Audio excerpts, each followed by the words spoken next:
E aí, galera, continuando a questão do imperador, nós estamos trabalhando a questão de Pedro II, né? Vai assumir o governo. E quando Pedro II assume o governo, uma criança, vai acontecer no Brasil algumas guerras internas, né? Vamos chamar de guerras regenciais ou revoltas regenciais.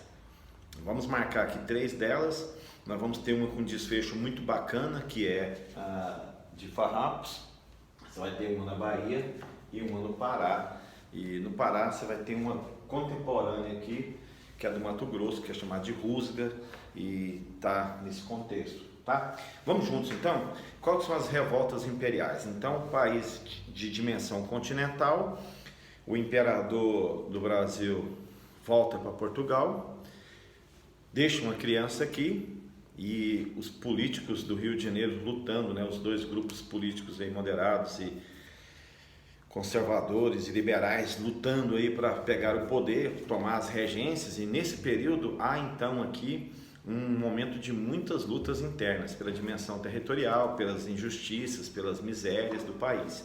Então vamos começar aqui, deixa eu mudar para cá, tira um foco geral aí, faz um print geral para você ter essa ideia legal.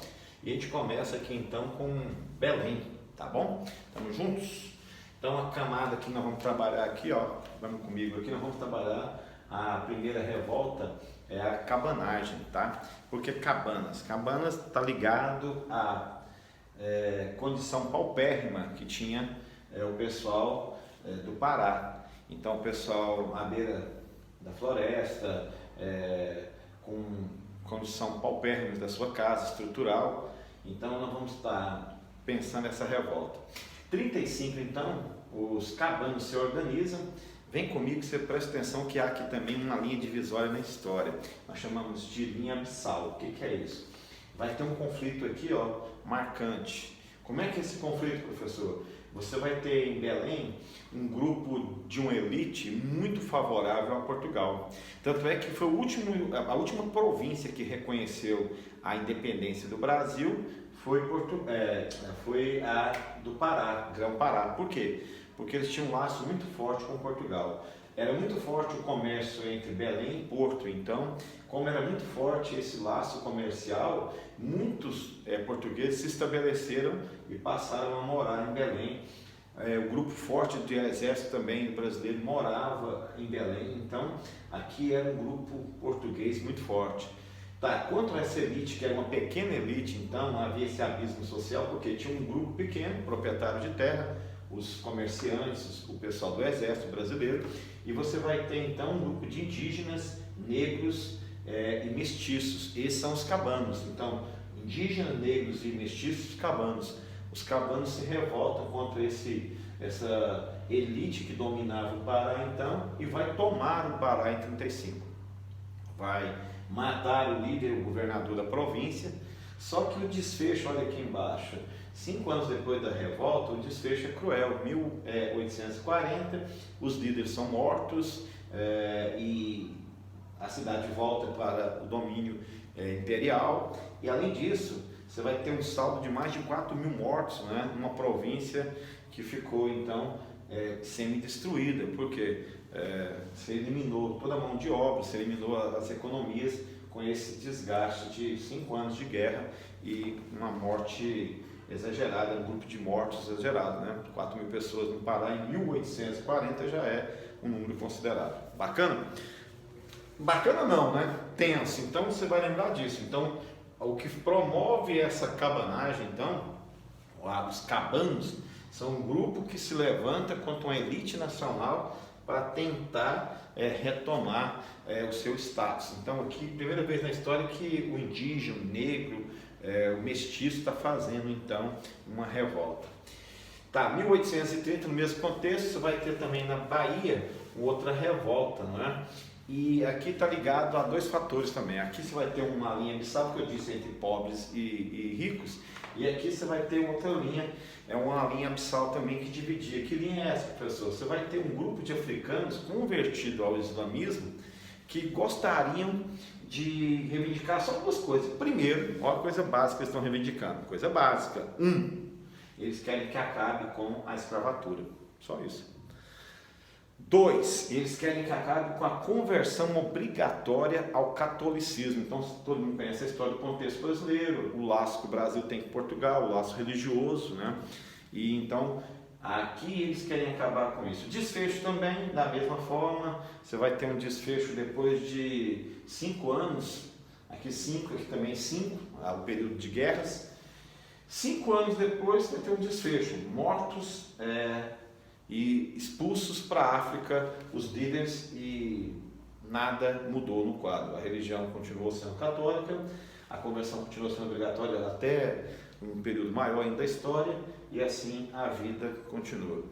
Então é muito forte esse laço aqui, né, islâmico na Bahia, essa cultura islâmica na Bahia, e aqui você vai ter essa cultura dessa guerra entre cultura de elite versus cultura popular, então os cabanos, os malês, e aqui continua fechando. Tá, para fechar então esse ciclo, nossa, mas só guerra nesse período? Só guerra, né? Só guerra nas províncias. Então, coitado, Dom Pedro II era uma criança e não estava nem sabendo o que estava acontecendo. O pai estava quebrando o pau, guerra no Pará, guerra na Bahia. Vamos comigo, os farrapos. O que acontece? Essa foi a única revolta que deu certo. Você já viu muitas vezes o programa da Globo, Sai de Baixo, onde um dos personagens fala assim: aqui não, farroupilha. Cara, o que ele está dizendo então? São os farroupilhas ou os farrapos. Farrapos é roupas rasgadas, só que aqui não é rasgado, são ricos fazendeiros, proprietários de terras, vão organizar um levante, querem organizar a liberdade do Rio Grande do Sul. Como que é isso, professor? Eles querem simplesmente também, você está vendo que as coisas aqui são básicas, né? Um quer acabar com a desigualdade social, um quer acabar com a desigualdade religiosa, e o outro só quer acabar com a independência, né? Ele quer se tornar independente do Brasil, ele quer promover uma república, ele quer ser um país dentro do Brasil, ele não quer mais ser província do Brasil, ele quer ser o próprio país. E esse sentimento aqui é chamado hoje de separatista, tá? O que é o sentimento separatista? O pessoal do Sul quer organizar um próprio estado. Imagina, um estado pelo Rio Grande do Sul, Santa Catarina e Paraná, e formam ali o estado dos farrapos. Então era essa a ideia. Tá, qual que é o motivo da contenda, da briga de novo aqui? O motivo aqui é básico. Eles estão com divisa do Uruguai e da Argentina. O Brasil é a divisa com o Uruguai e a Argentina, no Rio Grande do Sul, e o grande proprietário de carne no Brasil é o Rio Grande do Sul, então ele fornece a carne para o mercado interno. Só que a carne da Argentina e a carne do Uruguai entravam em concorrência com eles, então eles pediram para o governo taxar, aumentar o imposto de importação e exportação da carne da Argentina, e para que a carne local ficasse mais barata e a carne local fosse vendida e tivesse mais lucros fazendeiros do Rio Grande do Sul. Bacana. O governo não atendeu, então eles vão criar alguns levantes. Vai ter dois grandes líderes. Vai ter Bento Gonçalves, né, em 35, inclusive tem uma cidade com o nome do indivíduo, super valorizado no Rio Grande do Sul, vai fazer um levante. E o primeiro levante eles ganham das tropas imperiais, então tiveram que mandar outras tropas para tomar o poder. Em 36, outro líder chamado Garibaldi, ele vai dominar muito a região, inclusive onde é a Santa Catarina hoje, então também tem um monte de estátuas, monumentos em cima do indivíduo do Garibaldi. E esses indivíduos, com essas lutas todas, forçaram o governo imperial para acabar com a guerra, mandar então um general brasileiro para ir lá e acertar com o indivíduo, fazendo então um acordo. Primeira vez então que o governo cedeu. Ele não cedeu nos malês, não cedeu na cabanagem, não cedeu em outros lugares, mas aqui ele vai ceder, ele vai fazer um acordo.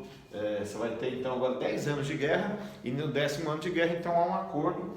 O Rio Grande do Sul consegue anistia. O que é anistia? Vai perdoar todos os soldados, todos os guerreiros gaúchos, farrapos, então, a serem perdoados, os fazendeiros vão ser perdoados, vai retomar a paz no local, e então isso vai ser chamado de anistia. E detalhe, ele vai taxar com altas taxas de impostos a carne dos dois irmãos aqui, Argentina e Uruguai, para que o gaúcho tenha então soberania no mercado interno aqui, o mercado nacional. Então essa pode ser sido então a única guerra então que deu resultado.